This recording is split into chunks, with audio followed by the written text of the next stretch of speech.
வடிவேலு அவர்கள் ஒரு மிகச்சிறந்த காமெடி நடிகர் என்பதில் யாருக்கு எந்த ஒரு மாற்று கருத்தும் இல்லை, வரவேற்போம். அவர் ஒரு நல்ல ஒரு காமெடி நடிகர். ஆனால் அவருடைய மறுமுகம் இருக்கு பார்த்தீங்களா, அந்த மறுமுகம் என்பது மிகவும் ஒரு கொடூரமான ஒரு முகம், மிகவும் ஒரு கேவலமான ஒரு முகம். அப்பேற்பட்ட வடிவேல் மாமன்னன் ஒரு பட்டம், அந்த கோமாளிக்கு மாமன்னன் ஒரு பட்டம்.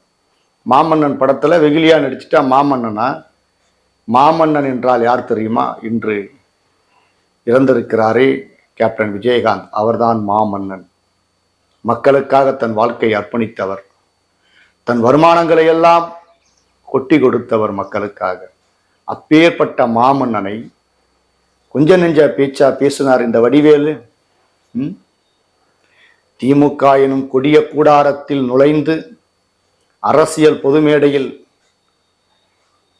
ஒரு கட்சி தலைவர் என்று பாராமல் அவருடைய தனிப்பட்ட விஷயங்களில் தலையிட்டு அவருடைய மனவேதனைக்கு பெரும் ஆளான இந்த கோமாளி வடிவேலு 4 காசு பணம் கையில வந்துட்டா என்ன வேணாலும் பேசிடலாமா? ஒரு இரங்கல் செய்தி கூட உன்னால இன்னைக்கு சொல்ல முடியல பத்தியா? விஜயகாந்த் இறந்து விட்டார் என்ற செய்தி கேட்டதும் தமிழ்நாடு முழுவதிலும் இருந்து மக்கள் சாறை சாறையாக வந்து அவருக்கு கண்ணீர் அஞ்சலி செலுத்துகிறார். நாளை வடிவேலுக்கு இதே நிலைமை ஏற்பட்டால், ஒருவேளை வடிவேலு இறந்தால் இந்த மாதிரி ஒரு ஜனத்தை உன்னால கூட்ட முடியுமா? இல்ல மக்கள் வருவாங்கன்னு நீ நினைக்கிறிய? பேச்சு கொஞ்ச நெஞ்ச பேச்சா கேப்டன் அவர்களை பேசினேன்? பணம் சம்பாரிச்சு ஆடம்பரமா வாழ்றோம் அப்படின்றதுக்காக மட்டு மறுவாதை இல்லாமல் கேப்டனை பேசிய வார்த்தையெல்லாம் இன்னைக்கு சமூக வலைதளங்கள்ல வேகமா பரவி வந்துட்டு இருக்கு. எத்தனையோ நடிகர்கள் அஞ்சலி செலுத்துகிறார்கள் கண்ணீர் மல்க. உன்னால் ஒரு கண்ணீர் அஞ்சலி கூட சொல்ல முடியவில்லை. காரணம் நீ துரோகி, காரணம் நீ அயோக்கியன். வடிவேல் என்கின்ற ஒரு அயோக்கியனை பற்றி சக நடிகர்களே காரி துப்புகிறார்கள். அதை நம்மளால பார்க்க முடியுது. போண்டாமணி, அல்வாவாசு, இப்படி பல நடிகர்கள், வடிவேலுடைய யூனிட்ல நடிச்ச பல நடிகர்கள் இறந்திருக்கிறார்கள். ஒருத்தருடைய சாவுக்கு கூட அவங்க வீட்டு பக்கம் எட்டி பார்க்காத நீ எல்லாம் என்னையா மனுஷன்? நீ எல்லாம் ஒரு மனுஷனா? நீ சக நடிகர்கள் ஒரு பக்கத்து வீட்டுக்காரர் இறந்தா கூட உடனே ஓடி போய் பார்த்து ஒரு மாலை போடுற ஒரு பழக்க வழக்கம் நம்மளுடைய தமிழர் பண்பாடு.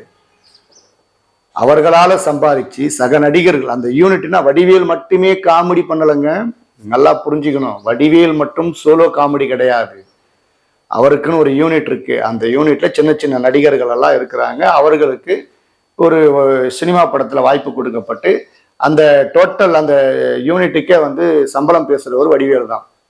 மொத்த பணத்தையும் இவர் வாங்கி ஆட்டையை போட்டுக்கிட்டு ஒவ்வொரு நடிகர்களுக்கும் குறைந்தபட்ச தொகையை கொடுத்து ஏமாத்தி கோடிக்கணக்கில் பணத்தை சம்பாரிச்சு வச்சுட்டு இன்னைக்கு சக நடிகர்கள் இறந்தா கூட எட்டி பார்க்காத நீ எல்லாம் காமெடி நடிகர், நீ எல்லாம் வைகை புயல், உனக்கு ஒரு பேரு ஒரு பட்டம், அயோக்கியன். வடிவேல் இன்று தமிழ்நாட்டில் எடுத்திருக்கக்கூடிய பெயர் அயோக்கியன், துரோகி. கேப்டன் அவர்களை அவதூறாக பேசி ஆபாசமாக பேசி அவருடைய மனதை காயப்படுத்திய கல்நெஞ்சக்காரணி வடிவேலு, நீ தமிழகத்தில் குறைந்தது 10 ஆண்டுகள் உனக்கு படம் வாய்ப்பு இல்லாமல் போனது. எந்த கூடாரத்தில் நீ சேர்ந்து கொண்டு கேப்டன் அவர்களை இழிவுபடுத்தி நீ பேசினாயோ அதே கூடாரத்தில் மீண்டும் இணைந்திருக்கிறாய். உனது நிலைமை என்னவாக போகிறது என்பதை தமிழக மக்கள் உனக்குரிய பாடத்தை கற்பிப்பார்கள். மீண்டும் நீ மேடை ஏறி பேச தொடங்கியிருக்கிறாய், பலரை விமர்சனம் செய்ய களமிறங்கியிருக்கிறாய், எலும்பு துண்டுக்கு ஆசைப்படுகிறாய். ஒரு மேடைக்கு 3 கோடி 4 கோடி என்று பேரம் பேசப்பட்டு உன்னை அழைத்து வந்து உனக்கான விளம்பரத்தை கொடுத்து நீ இங்கு இருக்கக்கூடிய அரசியல் தலைவர்களை விமர்சனம் செய்கிறாய் என்றால் கூலிக்கு மாரடிக்கக்கூடிய வடிவேலே, நீ ஒரு துரோகி என்பதில் எந்த ஒரு மாற்று கருத்தும் யாருக்கும் இருக்க முடியாது. உடன் பயணம் செய்தவர்கள், உன்னுடன் நடித்தவர்கள் எல்லாம் இன்றி காரி உமிழ்கிறார்கள் வடிவேலு முகத்தில். காரணம், சக நடிகர்களுடைய மரணத்திற்கு சென்று ஆறுதல் சொல்லாத ஒரு அவலம். அவர்களுடைய குடும்பத்திற்கு 1 ரூபாய் கொடுத்து உதவாத நீ வைகை புயல், உனக்கு மாமன்னன் என்றெல்லாம் போற்றுகிறார்கள். கேவலத்திலும் கேவலம் வடிவேல் என்கின்ற ஒரு கோமாளியை கோமாளியாகவே பார்ப்போம். விஜயகாந்த் அவர்கள் இறந்திருக்கிறார். அவரை காண்பதற்காக சென்னை முழுவதும் நிரம்பி வழிகிறது மக்கள் கூட்டம். வடிவேலு, ஒருவேளை நீ செத்துட்டா உனக்கு இப்படி ஒரு கூட்டம் வரும்னு நீ நினைக்கிற, உனக்கு மரணம் வரணும்னு நான் சொல்ல வரல, ஒரு உதாரணத்துக்கு சொல்றேன். ஒருவேளை அந்த மரணம் உன்னை தழுவினால் உனக்கான கூட்டம் மக்கள் வெள்ளம் இப்படி வரும் நீ நினைக்கிறியா? என்னதான் நீ கேப்டனை நாகரிகம் இல்லாம நீ பேசினாலும், கூலிக்கு மாரடிச்சு ஒரு கூடாரத்தில் ஏறி நீ பேசினாலும், இன்னைக்கு கேப்டனுடைய செல்வாக்கு என்பது டிவியில் நீங்க பார்த்து தெரிஞ்சிருப்பீங்க. என்னைக்கும் மக்களுக்காக உழைக்கக்கூடியவன் போற்றப்படுவான். வடிவேலு எனும் அயோக்கியன், திமிரு பிடித்தவன், கல்நெஞ்சக்காரன், நயவஞ்சகன், துரோகி, கூலிப்படையின் கைக்கூலி, கூடாரத்தில் ஏறி எதை வேண்டுமானாலும் வாயில் வந்ததை கக்கக்கூடிய வடிவேலு போல ஒரு கேவலமான ஒரு பிறவி இந்த சினிமா துறையில கிடையாது. ஏன் அப்படின்னா, வடிவேலு கேப்டனை பேசிய பேச்சிற்கு பாருங்க, அது கொஞ்சம் நெஞ்சம் கிடையாது. காசு கொடுத்தா என்ன வேணாலும் பேசிடலாம் அப்படின்னு வடிவேலு நினைக்கிறாரு. வடிவேலுக்கு நான் சொல்லிக்கிறது ஒண்ணுதான்.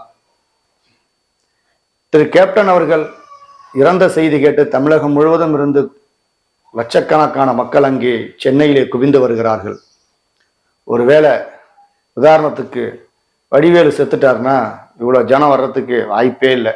காரணம் ஏன்னா, உன்னை போன்ற அயோக்கியர்களுக்கு, உன்னை போன்ற கல்நெஞ்சக்காரர்களுக்கு, வடிவேலை போன்ற துரோகிகளுக்கு இப்படி ஒரு மக்கள் கூட்டம் வரும்னு கனவுலே நீ நினைச்சு பார்க்காத. நீ அவ்வளோ பேசியும் உன்னை ஏன் தெரியுமா விஜயகாந்த் அவர்கள் விமர்சிக்கவில்லை? அவரால் வாழ்ந்தவர்கள் தான் அதிகம், வீழ்ந்தவர்கள் கிடையாது. நீ எல்லாம் அவருடைய கால் தூசிக்கு சமம். இன்னைக்கு உன்னால ஒரு இரங்கல் செய்தி கூட சொல்ல முடியல. காரணம் என்ன? ஏன்னா நீ சக நடிகர்களுக்கே சொல்லாத ஒரு படுபாவி, ஒரு கல்நெஞ்சக்காரன்.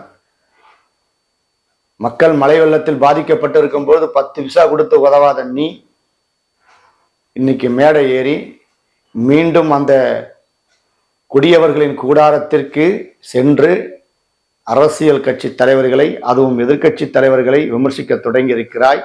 உனது அழிவு மீண்டும் ஆரம்பமாகிறது. நன்றி, வணக்கம்.